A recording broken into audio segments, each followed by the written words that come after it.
ভেঙেছে তিলপাড়া ব্যারেজের ডাউনস্ট্রিম এবং water divider. তার জেরে বন্ধ রয়েছে তিলপাড়া ব্যারেজ। কোনো রকম যানবাহন যেতে পারছে না সেদিকে, আর সে কারণেই সাঁইথিয়া হয়ে বিভিন্ন ভারী যানবাহন আসছে সিউড়ির দিকে। আর সিউড়ির দিকে আসার সময় মল্লিকগুনা বাইপাসের কাছে ব্যাপক যানজট।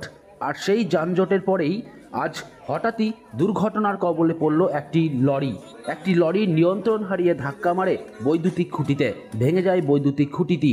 স্থানীয় যে এলাকা রয়েছে সেখানে বিদ্যুৎ সংযোগহীন হয়ে পড়ে সেই এলাকাটি। এরপরেই ক্ষোভে ফুঁসছে স্থানীয় বাসিন্দারা।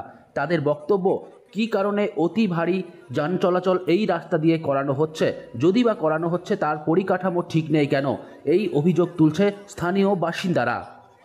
ঘটনাস্থলে ইতিমধ্যেই উপস্থিত হয়েছে বীরভূমের সিউড়ি থানার পুলিশ।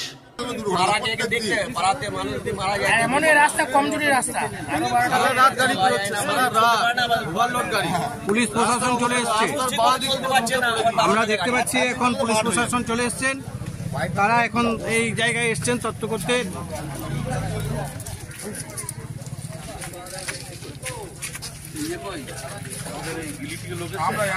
এই যে সাহেব, আপনাদের পুলিশ প্রশাসন চলে এসছেন। আপনাদের আগে থানাতে অনেকবার বলা হয়েছিল এটা সিভিক ভলেন্টিয়ার অলরেডি আগে লই তারপরে কানেকশন করে কাটে যায় আর প্লাস নেই কোথায় থাকে আজকে সকালবেলা থাকে আমি দেখতে পাই না কোথায় থাকে এই বড়টার মধ্যে বারবার বলছে যে ট্রাফিক পুলিশ অন্তত নিয়ন্ত্রণে রাখার জন্য অন্তত দেয় এই তার কাটা রাখা না না একটু কেটে না এটাও যদি একটা দিয়ে রাখতে তাহলে একটা জাম হয়ে থাকবে। সারা রাত গাড়ি পড়ছে,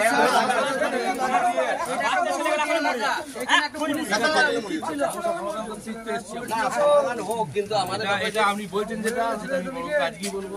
আমরা আগেও বলেছি, আগেও তো বলতে হয়। শুনুন, একটা কিছু বলেন করবো আজকে এই তো তিনটা জায়গা করতে হবে, একশো গাড়ি প্রয়োজন হবে না যা অবস্থা। সেটা আমরাও বলছি, কিন্তু রাস্তা ঠিক করতে হবে তো, সেটা তো রাস্তা তো আমাদের ইয়েতে নয়, সেটা নয়, কিন্তু আপনারা সেটা বলুন যে আমাদের ওখানে